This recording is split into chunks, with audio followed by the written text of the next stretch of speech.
Hello everyone, today I'm going to show you how to change the front brake pad and rotors, also the brake sensor on 2018 Porches Macan S.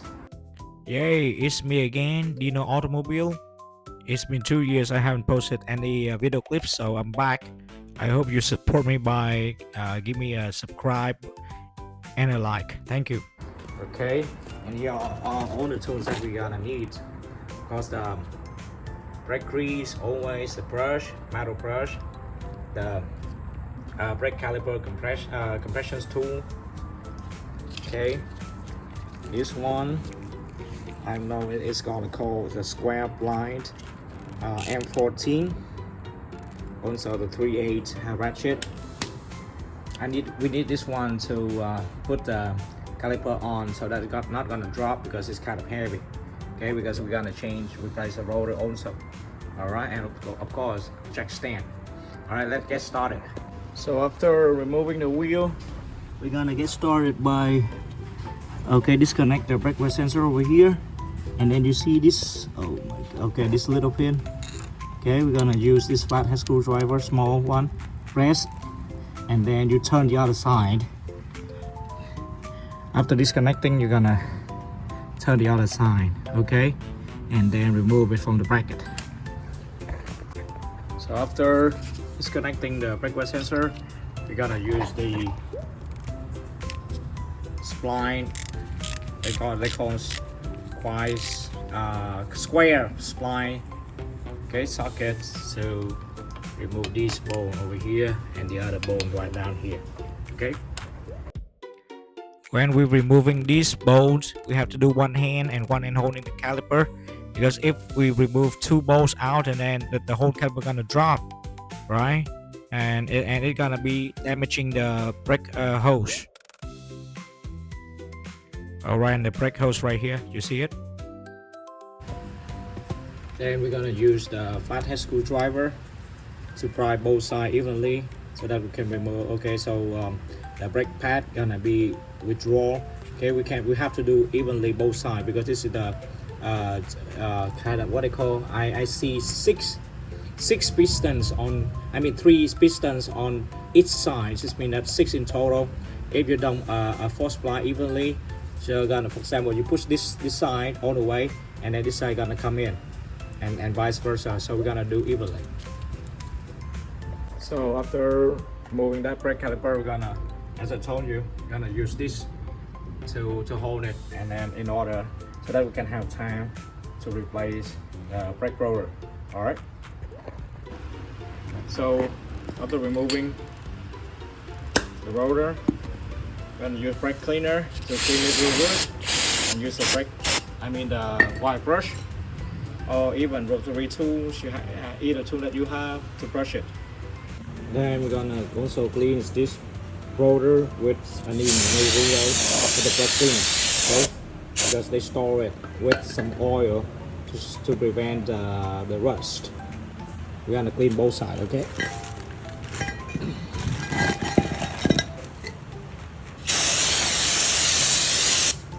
And then wipe off.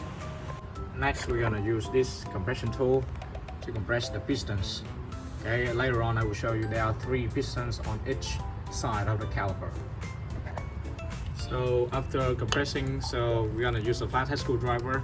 Just pry from here, very easy. Okay, and remove it. But it's stuck because of the brake sensor gets stuck on this. I'm gonna lift up and then remove later. So as you can see, so 3 pistons on one side. Here too, one side, you can see the marks. So after spraying the brake cleaner, we're gonna lubricate these, okay, spin, so to stop the squeaking, and also on the side that the back plate of the brake pad gonna contact the pistons, so the moisture not gonna come in and can cause squeaks every kind of heavy rain, or even heavy fog or something like that. Okay, and then here the brake sensor, very easy to install. I'll tell you later. So for the brake sensor, we'll just get the focus. Come on, get focus.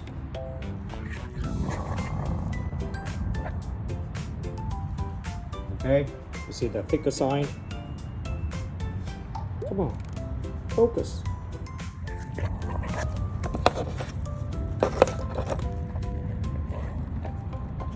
Okay.